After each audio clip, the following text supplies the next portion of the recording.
Magandang araw po sa lahat, may bagong update tayo kay Dara. Bago ang lahat, kung hindi ka pa nakapag-subscribe sa channel ko, paki-subscribe po sa aking YouTube channel at i-click ang bell button para sa panibagong update.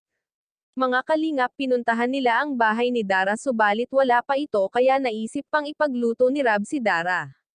Dahil sa pag-volunteer dahil nasa eskwelahan pa. Habang wala pa si Dara, mga kalingap, abala silang lahat. Mga kalingap, bakit nga ba wala pa si Dara sa kanilang bahay? Maggagabi na ay hindi pa rin umuuwi, kapatid lamang niya ang nasa bahay, buti na lamang nagbisita ang kalingap kaya may nakasama ito. Ano kaya ang pinagkakaabalahan nito sa eskwelahan?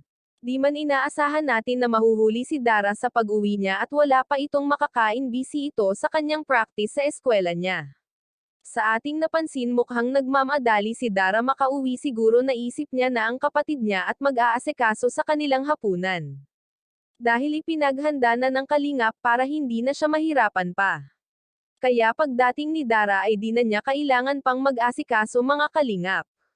Naabutan nga ito ng gabi kaya dahan-dahan ang kalingap naglakad pauwi dahil sobrang dilim. Totoo palang nakakatakot sa bundok pero doon pa rin tatayuan ng bahay si Dara.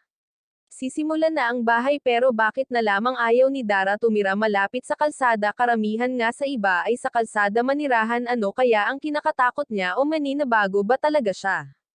Alamin natin, mga kalingap.sa. Sobrang tuwa nito dahil mapapabahayan na siya kaso lang nasa bundok pa rin kaya sabi na lamang ng manggagawa mahihirapan sila sa pagkuha ng mga materyalis sa labas. Yun ang kanilang pinoproblema dahil mahihirapan sila sa pagpasok pero gagawa pa rin sila ng paraan para makapasok at makuha nila ito ng kumpleto para mapatayuan ng bahay si Dara. Maraming salamat po, pakisuportahan po Val Santos Matubang at Kalingap Rab channel at sa aking YouTube channel. Please like, share, subscribe and comment ng inyong mga opinion. Thank you and God bless.